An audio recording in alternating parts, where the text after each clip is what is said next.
Vous vouliez aussi intervenir, monsieur? Oui. Donc en fait, je suis ici en travail, comme on dit nous, pour essayer de retrouver des petits récits, des tranches de vie. Je n'ai pas en fait l'expression tranche de vie, des petits récits sur ce que je comprends de plus en plus. Alors, nous avons eu l'occasion d'écouter quelques petites vidéos, je les trouve très intéressantes et je voudrais savoir ce que vous proposez aujourd'hui. Bon, monsieur, vous avez demandé à plusieurs reprises qu'on puisse se remettre dans la littérature. Exactement, exactement. Alors, aujourd'hui, on peut vous proposer un sujet, puisque dans la continuité des vidéos qui ont été proposées aujourd'hui, oui, c'est ça, pour parler notamment de Marcel Pagnol, enfin, parler de Marcel Pagnol, d'un livre de Marcel Pagnol, Le temps des secrets, oui, un livre d'une Italienne, Donatella Risati, la petite herboriste de Montmartre, et de lire un ou deux extraits des Lettres d'or de Christian Bobin. Qu'est-ce que vous en pensez? Oui, pourquoi pas. Alors, pourquoi est-ce que ce Marcel Pagnol, Le temps des secrets, ce livre nous a intéressés? Alors, tout simplement, nous allons lire le résumé, oui. Jour après jour, les petits garçons grandissent. Ils en sont très fiers. Je ne sais pas s'ils ont raison, mais enfin, c'est comme ça. On ne peut rien y changer. Ils commencent à vivre leur propre vie. À l'école, ils jouent un nouveau personnage, bien différent de celui qui rentre le soir à la maison. Ils ont de nouveaux amis que leurs parents ne connaissent pas et ils gardent jalousement leurs petits secrets. C'est cette époque de notre vie que j'ai voulu décrire dans ce livre. Elle est très importante, car c'est comme une seconde naissance. C'est à ce moment que nous commençons à apprendre que rien n'est facile et qu'il ne suffit pas d'aller pleurer sur l'épaule de sa mère pour obtenir ce que l'on veut. Oui, restons sur ce résumé. Donc, nous le lisons. Vous êtes dans la littérature, monsieur? Oui, tout à fait. Je voulais préciser quelque chose. Nous avons parlé des dresseurs de chats. Oui. Je dois dire que nous avons eu l'occasion de voir par vos confrères journalistes un documentaire sur la Mongolie. Et nous avons pu voir un petit garçon qui était... Bon, il était... comment dire... je ne sais pas s'il était orphelin ou il a été abandonné par ses parents. Bon, il s'est retrouvé dans la rue avec sa petite sœur. Il était... Je sais pas, il devait avoir 6 ans. Et sa petite sœur, elle devait en avoir, je sais pas, 3, 4. Oui. Et alors, on a été très surpris de les voir si débrouillards, si il y avait déjà cette gravité d'adulte dans leur façon de regarder, de s'exprimer, corporellement même. Oui, voyez? Oui, c'est ça. Oui, tout à fait. Oui, eh ben, c'est-à-dire que, oui, donc pour en revenir à Martine Doularde, est-ce que il y a quelque chose comme ça? Est-ce que ça résonne? Est-ce qu'il y a quelque chose qui résonne chez lui par rapport à cette histoire de Marcel Pagnol? Non, ça ne me dit rien du tout. Ça ne me dit rien du tout. Par contre, ils commencent à vivre leur propre vie à l'école et jouent un nouveau personnage, bien différent de celui qui rentre le soir à la maison. Ils ont de nouveaux amis que leurs parents ne connaissent pas, et ils gardent jalousement leurs petits secrets. C'est cette époque de notre vie que j'ai voulu décrire dans ce livre.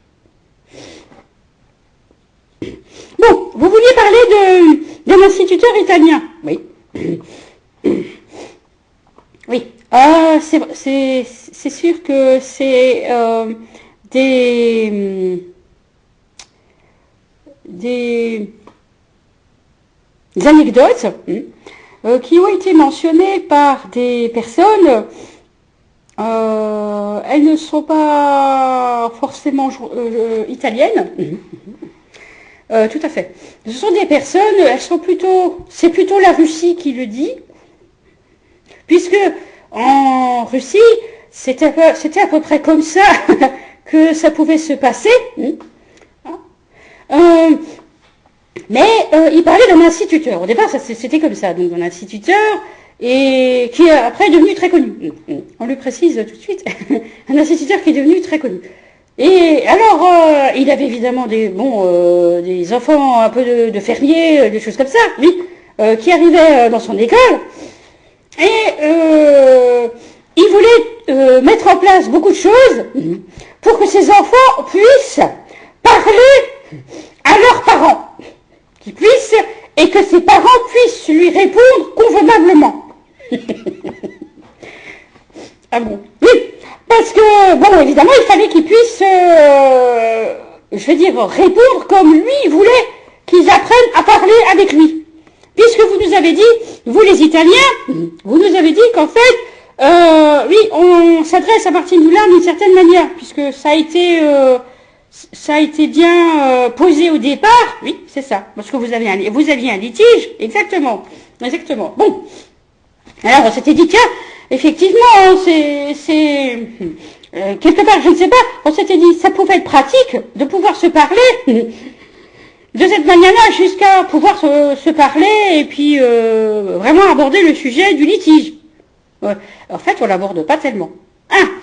Donc justement, alors, cet Italien, on va tout de suite donner son nom, oui, c'est Benito Mussolini, oui, qui était instituteur, et qui avait des gamins dans son école, oui, et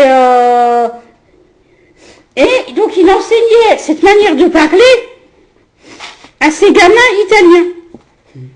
Donc il rentre à la maison, et qu'est-ce qu'il t'a dit? Il a dit qu'il faut que je te dise nanana. Nanani nanana. Normalement, quand tu dois me répondre, tu dois dire nanani nana. Nanani nana.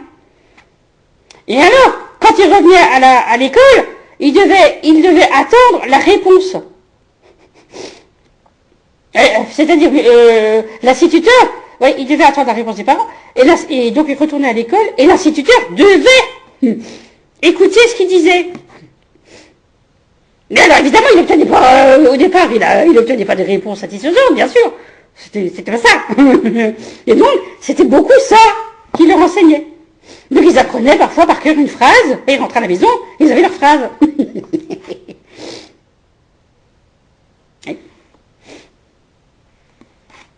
Oui, mais ça donne une connotation, quelque chose qui ne nous plaît pas du tout. Oui, oui, mais il s'appelle comme ça. Bon, on n'aurait pas dit dire qu'il s'appelait Benito Mussolini. Non, pas du tout, c'est pas ça. Non mais, oui, mais il s'appelait comme ça. Oui, c'est ça. Oui, mais... oui, mais on le dit comme ça, mais c'est-à-dire que Benito Mussolini, c'était, bien sûr, vous savez tout ce qu'il est, oui, et donc vous savez tous ce que c'était, oui. Donc, c'était très difficile. Pensez-vous que le message, je ne parle pas maintenant, si on arrive à se détacher de la figure de Benito Mussolini, mais de rester sur, le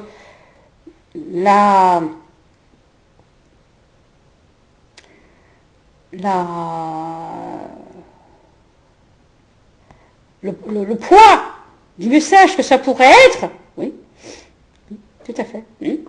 Est-ce que ça peut être des messages comme ça?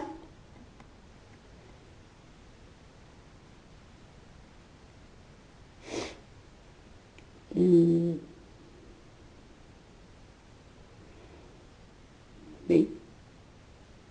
Ça peut être des messages comme ça. Difficile.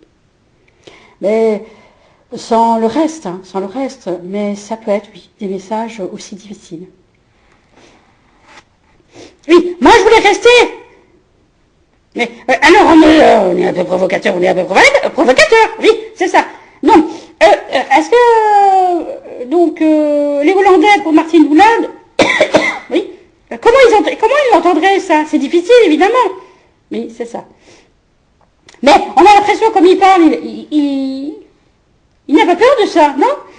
Non, pas vraiment. vraiment. Mais vous aussi, vous n'avez pas peur de ça. Non, pas vraiment. Pas vraiment. Ça vous offusquerait pas. Non, non, pas du tout. Pas du tout. Donc vous dites, donc, reprenons sur ce que disait Marcel Pagnol, ce sont donc des enfants qui rentrent à la maison, ouais, et ils parlent d'une seconde naissance. En ce qui nous concerne, ce n'est pas forcément comme ça qu'on... C'est amené alors dans votre façon de parler, parce que nous on essaie de comprendre. Dans cette façon de parler, est-ce que c'est une façon trop directe? Non, puisqu'on s'est expliqué longtemps, nous aussi. Hein. Oui, parce qu'au bout d'un moment... Oui, tout à fait.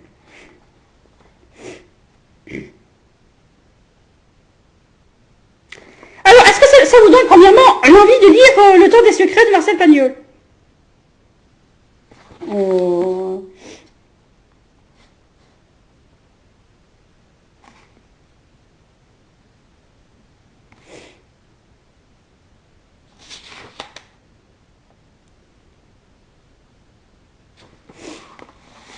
Pourquoi pas? Pourquoi pas? Ben, lisons les deux, par exemple. Oui. Après la terrible affaire du château, si glorieusement terminée par la victoire de Bouzigues, la joie s'installa dans la petite Bastide neuve et les grandes vacances commencèrent. Cependant, la première journée ne fut pas celle que j'avais vécue par avance avec tant de frémissante joie. Lily ne va pas m'appeler à l'aube, comme il me l'avait promis, et je dormis profondément jusqu'à 8 heures. Ce fut le tendre crissement d'un rabot qui me réveilla. Je descendis en hâte aux informations. Je trouvai mon père sur la terrasse. Il redressait l'équerre d'une porte gonflée par l'hiver, et des copeaux en crosse d'évêque montaient, s'enroulaient jusque sous son menton. Tout à son ouvrage, il me montra du doigt une feuille de papier suspendue par un brin de raffia à la basse branche du figuier. Mais c'est bien basse, hein, oui, branche du figuier. Je reconnus l'écriture et l'orthographe de mon cher Lily. Ce matin, on ne peut pas aller au piège. Je suis été, c'est écrit comme ça, je suis été avec mon père, avec la moison au champ de passe-temps. Viens, on mange sous les pruniers, viens, te presse pas, on y est. C'est écrit comme il sait écrire. Y est, N-I, accent aigu. On y est, toujours le jour. Ton ami Lily. Il y a le mulet. Tu pourras monter dessus. Viens, ton ami Lily. C'est le chant des bec-figues de l'an passé. Viens. Donc, Le Temps des Secrets, Marcel Pagnol. Donc ça c'est édition Presse Pocket. Oui.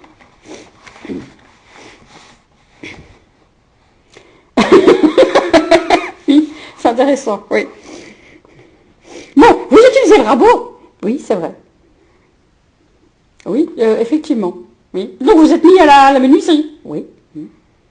Donc vous maniez le bois? Oui. Mais vous avez parlé d'un linteau, vous? Oui. Oui, tout à fait, exactement. Donc vous avez fait des encadrements de fenêtres, oui, c'est ça. Et vous avez rénové, donc on rappelle hein, que vous avez acheté une propriété en Italie, dans les Alpes, oui, c'est ça. Et vous avez rénové vous-même deux petites maisonnettes, deux petites maisons, oui, c'est ça, dans les Alpes, italiennes. Oui. Ensuite, vous en avez construit une autre, voilà.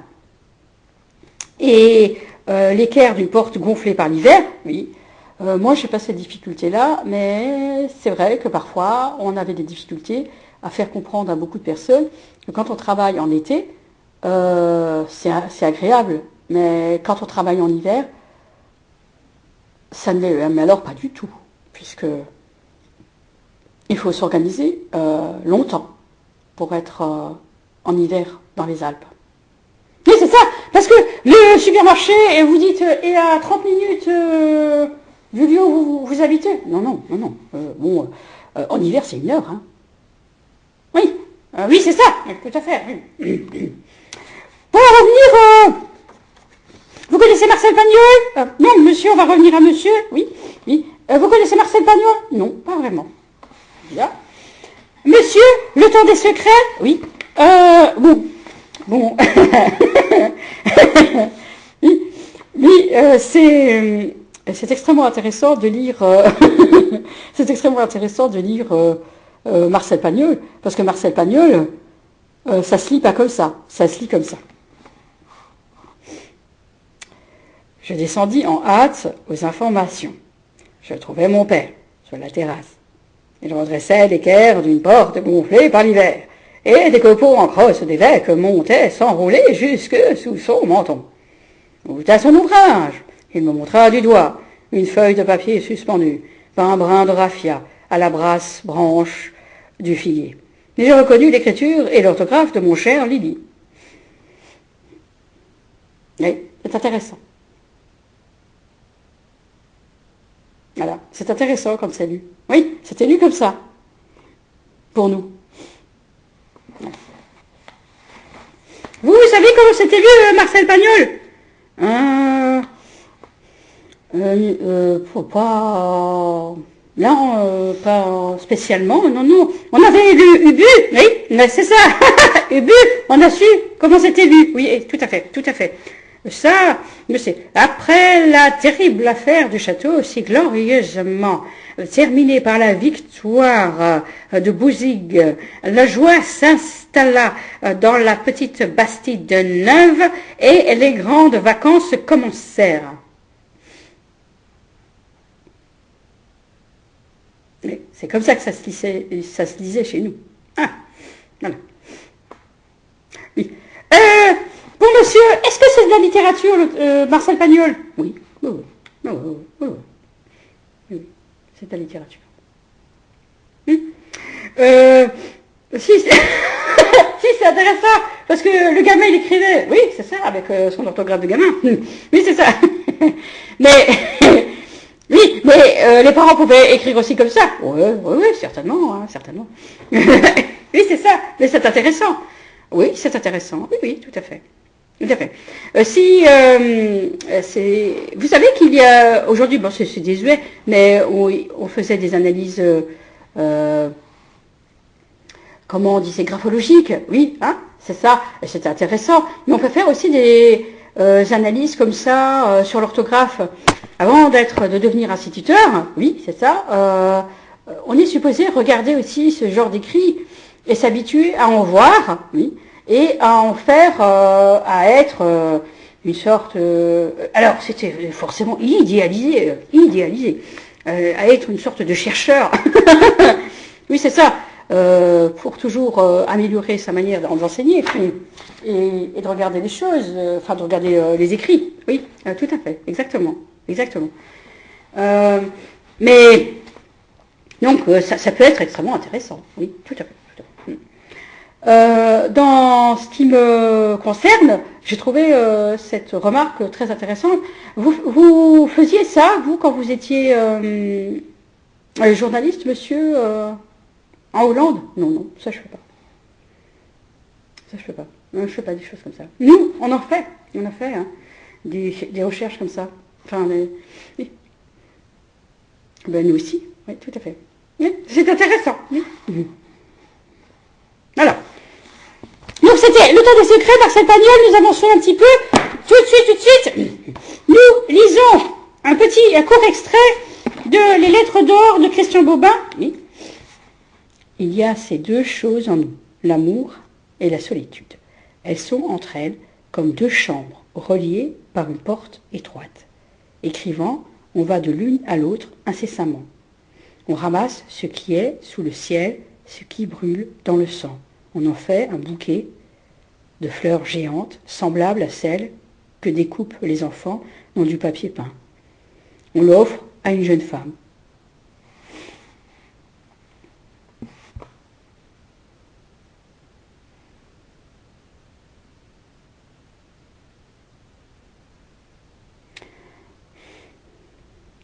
poursuivons. Pour l'instant, Donatella Risati, la petite herboriste de Montmartre. Oui.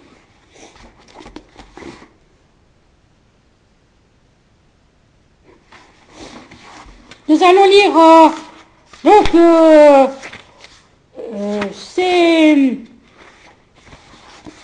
il est question, en fait, de naturopathie. Oui, c'est ça, d'une herboriste. Oui, tout à fait.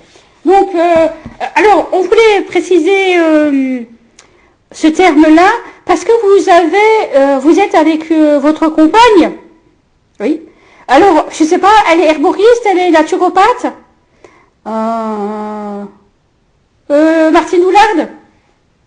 Mais elle a aussi des amis, oui, qui sont aussi dans cette branche-là.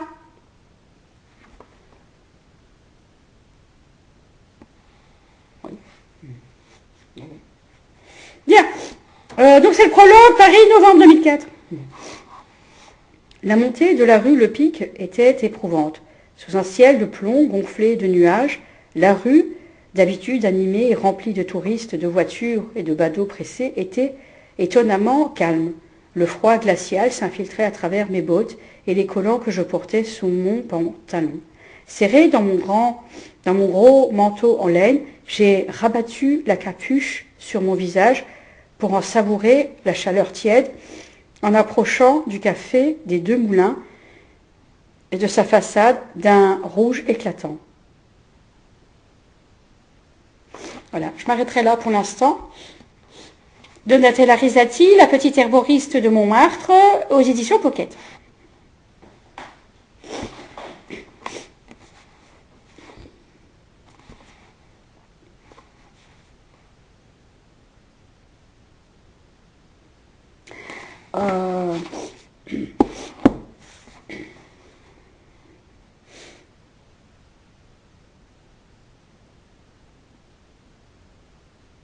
Mrs. Dalloway a dit qu'elle s'occuperait elle-même d'acheter les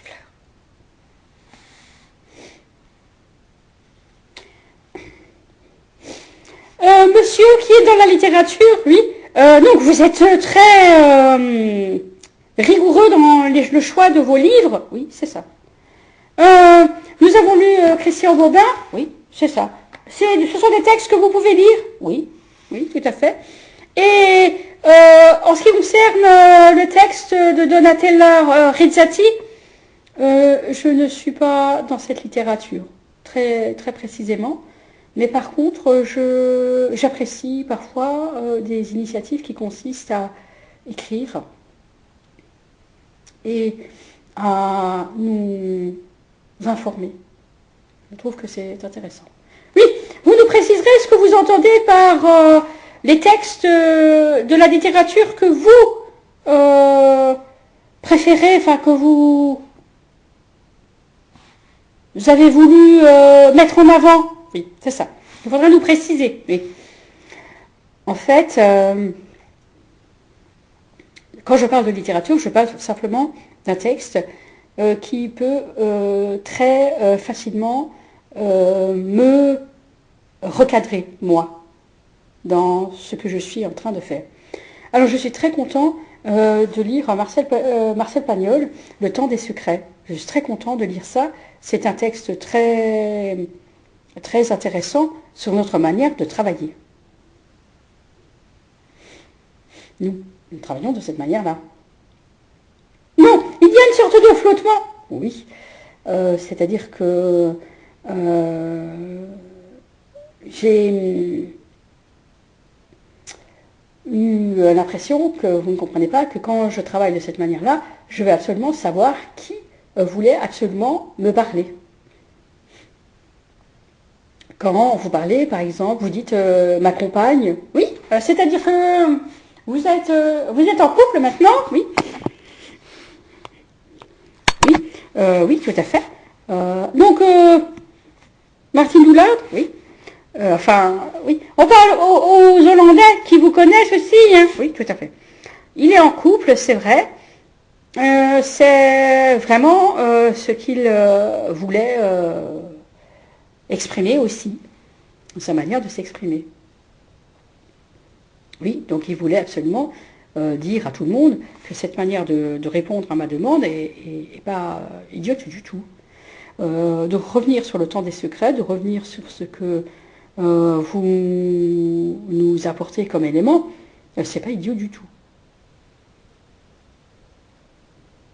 Vous savez que nous avons aussi parlé à un couple de cyclistes, oui, oui, c'est vrai.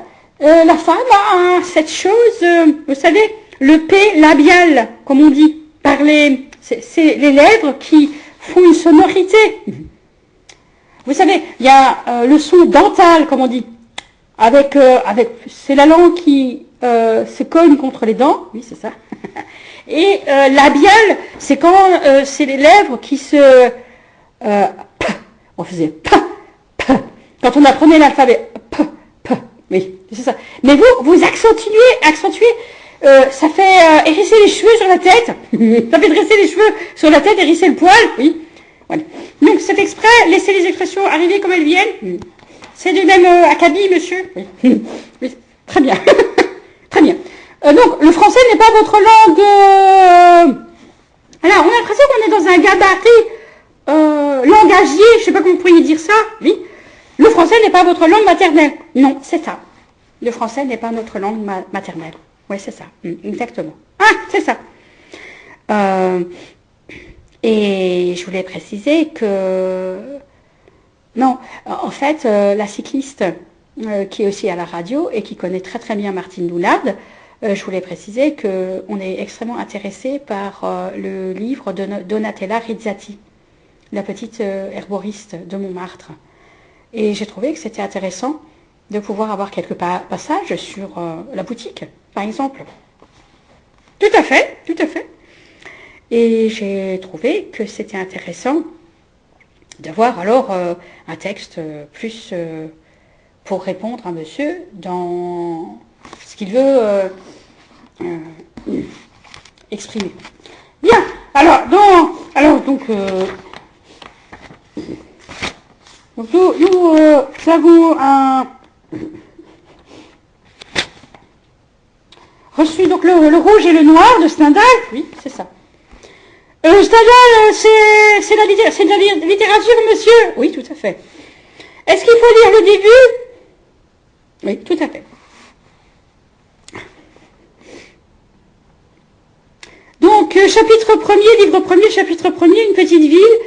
Il y a une citation de Hobbes, oui. Put thousands together, less bad, but the cage less gay. Hobbes. La petite ville de Verrières peut passer pour l'une des plus jolies de la Franche-Comté. Ces maisons blanches, avec leurs toits pointus de tuiles rouges, s'étendent sur la pente d'une colline dont des touffes de vigoureux châtaigniers marquent les moindres sinuosités. Le Doubs coule à quelques centaines de pieds au-dessous de ces fortifications bâties jadis par les Espagnols et maintenant ruinées. Verrières est abritée du côté du nord par une haute montagne. C'est une des branches du Jura. Les cimes brisées du Véra se couvrent de neige dès les premiers froids d'octobre. Un torrent qui se précipite de la montagne traverse Verrières avant de se jeter dans le Doubs et donne le mouvement à un grand nombre de scies à bois.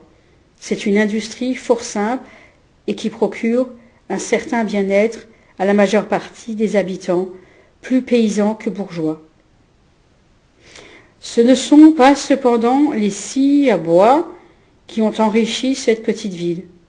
C'est à la fabrique des toiles peintes, dites de Mulhouse, que l'on doit l'aisance générale qui, depuis la chute de Napoléon, a fait rebâtir les façades de presque toutes les maisons de Verrières. Oui, c'est très bien. Le rouge et le noir, Stendhal. Une belle description, hein. C'est beau, hein, effectivement. Hein. Oui. Oui, voilà. La littérature, c'est... oui, C'est très intéressant pour nous aussi. Hein. Oui, tout à fait, exactement. Exactement. Bon. Vous savez que nous avons confondu Marcel Pagnol avec Guy de Maupassant. Oui, c'est ça. Donc on nous a, on nous a fustigé, oui. C'est plus que ça. On aurait pu nous gifler. Oui, c'est exactement, exactement. Ce n'est pas pareil. Oui, exactement. Donc, mais tout simplement parce que Guy de Maupassant, c'est Guy de Maupassant et Marcel Pagnol, c'est Marcel Pagnol. Oui, c'est ça. Bon. Mais oui, c'est ça. C'est-à-dire que nous avons placé un élément dans quelque chose qui n'était pas forcément précis. Je voulais juste préciser quelque chose. Bon, vous avez amené la chose de cette manière-là, et ça, c'était difficile à entendre. Bien, que diraient les Espagnols, pas les Espagnols, les Italiens. Ils nous disent les Espagnols, ce sont les Italiens. Qui peuvent s'exprimer. Alors, on dit qu'effectivement, la jeune femme qui est avec lui est très contente d'être dans ce paysage. Oui, c'est ça. Oui, elle est dans son élément, c'est ça, exactement.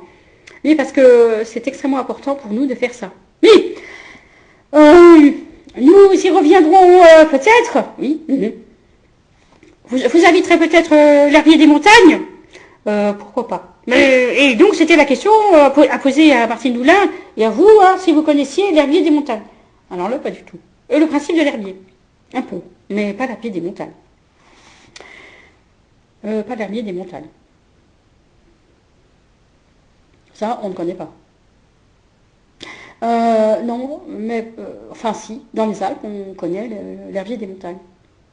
Oui, ouais, on trouvait ça intéressant parce que monsieur, donc il est en Alsace, monsieur a fait un herbier avec des plantes d'infusion, oui, pour faire des infusions. Oui, c'est ça. C'est intéressant, non? Oui. Oui, oui, tout à fait, tout à fait. Oui, tout à fait.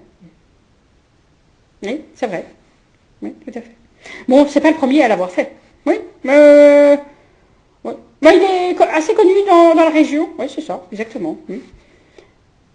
Voilà. Bon, dans ce qu'on disait précédemment, dans les précédentes vidéos, sur notamment Martine Doulard, on disait quelque chose comme, bon, alors, il faut vraiment préciser la chose, bon, vous faites la promotion, mettez en avant ce lieu avec ces maisons en pierre. Donc, je sais que les Suisses ont fait une rétrospective pour expliquer ce que c'était que ces maisons en pierre, oui, d'une part, mais nous savons aussi par les Japonais, oui, que l'histoire est encore plus sombre. On parle de village des lépreux. Oui, c'est ça. Oui, c'est ça. Que c'était une manière de mettre, que l'Église avait trouvé, de mettre certaines personnes en quarantaine.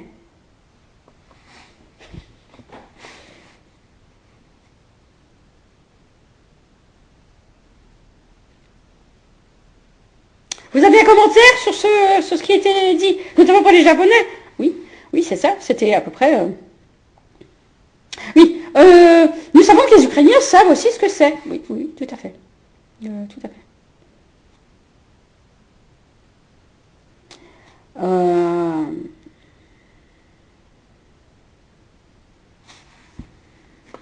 Oui, parce qu'il y a la notion d'isolement, il y a la notion... C'est vrai que vous avez, aujourd'hui, on n'appelle plus ça comme ça, on appelle ça vivre en pleine nature, oui, faire des choix écologiques, vous voyez? Oui, c'est ça. J'ai l'occasion peut-être de lire un autre passage de Christian Bobin, oui. Un ciel comme un jardin, avec des lumières folles, sauvages. Elles croissent, couvrant tout l'espace, comme une vigne vierge sur un vieux mur. Le vent les arrache, elles reviennent. Un ciel sans jardinier. Vous partez, vous revenez. Dans votre absence, j'avale une quantité considérable de paysages, d'émotions et de lumière. Je regarde la petite maison grise, enchâssée dans le vert des sapins là-bas. Lointaine comme le repos, lointaine comme l'idée qu'on a de soi dans la fatigue ou la jouissance. Le paysage fait comme une miniature dorée par la lumière d'été, et je peux sans effort tenir cette maison dans le creux de mes mains, dans la paume d'un songe. Elle a 2 volets rouges qui sont fermés depuis des mois. Ce rouge me fait souvenir d'une robe que vous portez durant la belle saison, ample, un peu ouverte sur l'épaule, et vous allant très bien, comme tout ce qui vous entoure, sans vous asservir.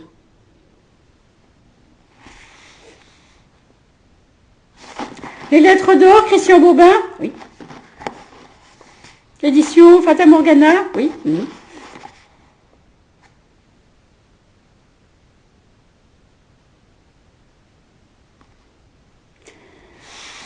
C'est intéressant aussi, oui, c'est intéressant. Mais ce passage me plaît beaucoup, pour moi. Oui, c'est intéressant.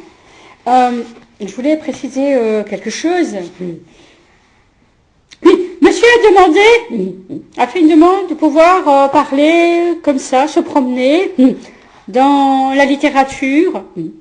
Oui, c'est ça, exactement, oui, c'est ça.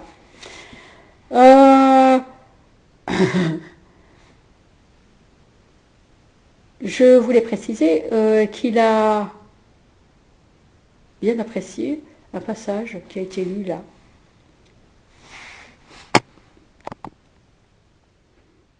Fin de la première partie.